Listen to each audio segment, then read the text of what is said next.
Namaste, healthy life by doctor Thombare या YouTube चॅनलवर आपलं सर्वांचं स्वागत। आतापर्यंत आपण पाहत आलो आहोत इन्शुलिन रेजिस्टन्स म्हणजे काय, इन्शुलिन रेजिस्टन्स निर्माण झाल्यानंतर आपल्या शरीरामध्ये कुठले व्याधी निर्माण होतात आणि इन्शुलिन रेजिस्टन्स निर्माण होण्याची कारणे। मागच्या एपिसोडमध्ये आपण पाहिलं की जंक फूड म्हणजे आपण निकृष्ट आहार घेतो त्याचा आपल्या इन्शुलिन रेजिस्टन्सवर काय परिणाम होतो। आज आपण पाहणार आहोत की आपल्या शरीरामध्ये व्हिटॅमिन डी योग्य प्रमाणामध्ये नसेल तर ते इन्शुलिन रेजिस्टन्स निर्माण करण्यासाठी कसे कारणीभूत होते। सुरुवातीला आपण पाहूया व्हिटॅमिन डी शरीरामध्ये कमी होण्याची कारणे काय आहेत। सगळ्यात महत्त्वाची गोष्ट म्हणजे बैठी जीवनशैली। आपल्या आहारातून व्हिटॅमिन डी जीवनसत्वाची कमी मात्रेमध्ये पुरवठा होणे आणि सूर्यप्रकाशाचा अभाव या कारणांमुळे आपल्या शरीरामध्ये व्हिटॅमिन डी जीवनसत्व कमी होत असतं। व्हिटॅमिन डी जीवनसत्व शरीरामध्ये कमी झाले तर लक्षणं काय होतात। आपल्या शरीरामध्ये व्हिटॅमिन डी सत्व कमी झाल्यामुळे केसाची गळती होणे, केसाची वाढ बरोबर न होणे, हाडे ढिसूळ होणे, स्नायू कमकुवत होणे, त्यामुळे चालताना भेलकणणे अशा पद्धतीची लक्षणं निर्माण होत असतात। व्हिटॅमिन डी शरीरामध्ये कमी असेल तर आपल्या शरीरामधील इन्सुलिनला रेजिस्टन्स निर्माण होतो।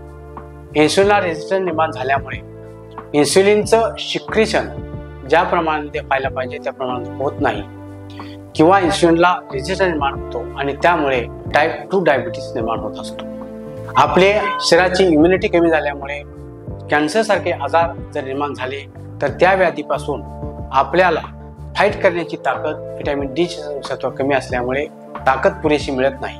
दुसरी गोष्ट, आपल्या शरीरामध्ये योग्य प्रमाणात केस वाढायला पाहिजे ते वाढत नाहीत, केस गळण्याची समस्या निर्माण होते, हाडे ठिसूळ होतात, हाडांची लवचिकता निर्माण होते, अशा पद्धतीनं व्याधी निर्माण होत असतात। व्हिटॅमिन डी ची कमतरता असल्यामुळे आपल्याला सांधेदुखी निर्माण होते, आतड्यांचे विकार निर्माण होतात, आपले मानसिक स्वास्थ्य बिघडते।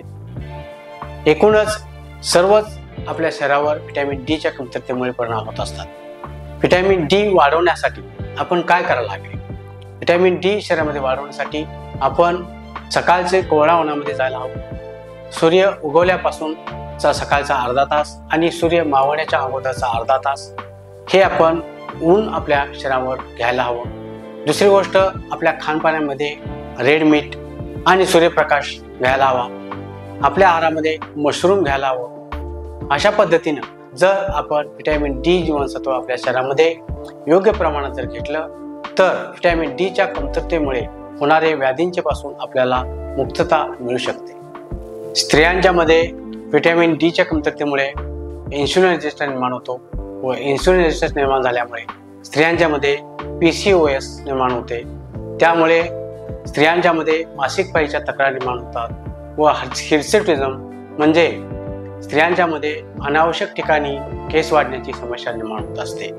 हा जर व्हिडिओ आपल्याला आवडला असेल तर लाईक करा, तुम्हाला काही शंका असतील तर कमेंट्स करा आणि अशा पद्धतीनं आपल्याला व्हिडिओ पाहण्यासाठी आमचे चॅनल सबस्क्राईब करा। धन्यवाद।